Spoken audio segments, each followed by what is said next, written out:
이제 일본은 한국보다 선진국이 아니다. 한국 국민 3명 중 2명, 일본보다 한국이 앞서고 있다고 평가가 있습니다. 한국의 1인당 GDP 2023년 일본 첫 추월하였고, 2024년에도 한국 36,024달러, 일본 32,859달러로 한국이 더 높습니다. 문화예술산업교육에서도 한국이 우위가 증가 중이라는 평가입니다.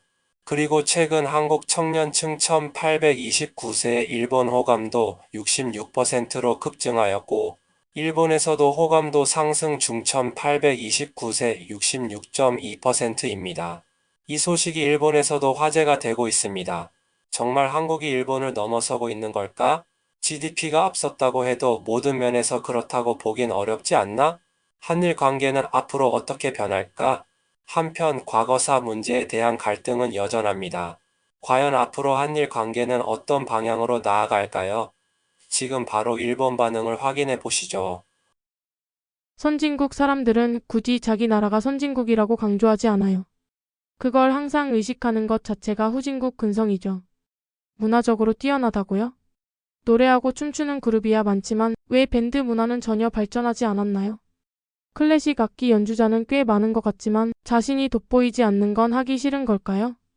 만화나 일러스트도 기존 장르를 잘 따라 그리는 건 능숙하지만 완전히 새로운 스타일을 창조하는 경우는 드물고 그나마 새로운 디자인도 어딘가에서 본 듯한 것들이 대부분이에요. 그리고 캐릭터들이 다 똑같은 얼굴을 하고 있죠. 모든 분야에서 깊이가 부족하고 바닥이 얕다는 느낌이 듭니다. 경제 규모로만 따지면 중국이나 인도가 더 선진국일걸요? 물론 두 나라 모두 목위만 선진국이고 나머지는 후진국 느낌이지만요. 결국 선진국, 후진국을 계속 의식하는 동안은 그 나라는 아직도 개발도상국이라는 거죠. 과거 일본이 다른 아시아 국가보다 더 부유했던 이유는 메이지 유신 덕분에 서구화에 먼저 성공했기 때문이에요. 덕분에 국가가 분단되지 않았고 민주주의 체제를 유지할 수 있었죠. 그리고 인구 감소 고령화 사회로 인해 1인당 소득 수준은 자연스럽게 낮아질 수밖에 없어요. 하지만 인구 피라미드가 안정되면 약 50년 후 다시 적절한 생활 수준을 유지할 수 있을 겁니다. 자신들을 선진국이라고 생각한다면 좀 더 독립적인 외교를 추구하는 게 맞지 않을까요? 통화 스와프 같은 경제 협정도 재검토해야 하고 7080년 전에 역사 문제를 계속 끌고 가는 것도 의문이에요. 지칠 가입을 주장하는 목소리도 있다는데 그 전에 외교적 태도를 먼저 개선하는 게 우선 아닐까요? 결국 모든 게 한국의 주관적인 주장일 뿐이죠. 한국이 일본보다 선진국이라고 주장하지만 미국이나 유럽에 통화 스와프를 요청했다가 정중히 거절당했습니다. 기축 통화를 가진 국가들 중 한국과 통화 스와프를 체결한 곳은 일본이 유일하죠. 한국에서 일본에 대한 호감이 높아지고 있다는데 그게 얼마나 지속될지는 두고 봐야 할 것 같네요. 일부 분야에서는 일본보다 뛰어난 점도 있죠. 하지만 한국 경제는 불안한 균형 위에 놓여 있는 나라입니다. 환율이나 국제적 위상 등을 고려했을 때 아직 일본의 발끝에도 미치지 못하는 수준이에요. 한국 관광객들이 일본을 많이 찾는 이유도 일본이 더 살기 좋은 나라라는 걸 스스로 느끼기 때문 아닐까요? 일본보다 선진국이 되었다고 하는데 출산율 세계 최저, 자살률 세계 최고. 이런 상황에서도 그게 그렇게 기쁜 일일까요? 또한 한국에서는 좋은 직장을 구하기 어렵거나 조건이 맞지 않아서 일본 취업을 목표로 하는 사람들이 많죠. 하지만 반대로 일본인이 한국에서 취업하려는 경우는 매우 드뭅니다. 정말 일본보다 선진국이 되었다면 일본보다 더 좋은 일자리가 많아야 할 텐데 왜 이런 현상이 나타나는 걸까요? 일본을 넘어섰다는 종이 위의 기록과 실제 현실이 다르다는 점을 한국인들은 어떻게 생각하는지 궁금하네요.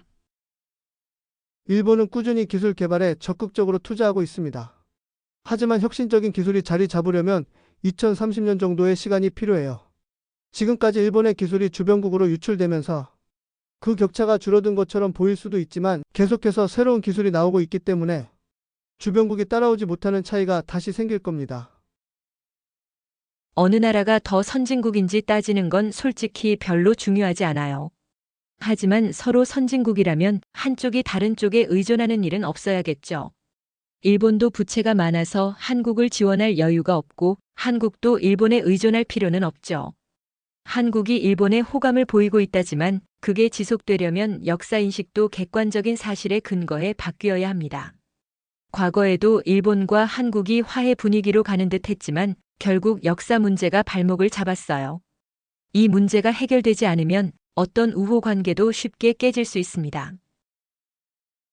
자국민들에게 정확한 정보를 전달하고 있는 걸까요? 한국은 최근 통화 스와프 확대, 사무라이 채권 일본에서 발행하는 외국 채권 발행, 일본의 한국 투자 요청 등 계속해서 경제적 지원을 요청하고 있어요. 그런데 한국 언론은 이런 사실을 제대로 보도하지 않죠. 일본 외무성이나 언론 관계자들에게 한국 내부 사정을 고려해달라고 부탁하는 경우도 많다던데요. 한일 관계를 정말로 개선하고 싶다면 왜 있는 그대로의 사실을 말하지 않는 걸까요? 어느 나라가 더 선진국인가? 이런 논의를 할 때 보통 1인당 GDP 랭킹이 자주 인용되는데요.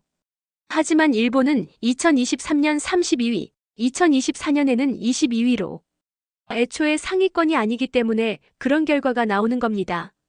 참고로 1위는 룩셈부르크, 2위 스위스, 3위 아일랜드 등 지칠 국가들이 아니라 인구가 적은 국가들이 차지하고 있죠.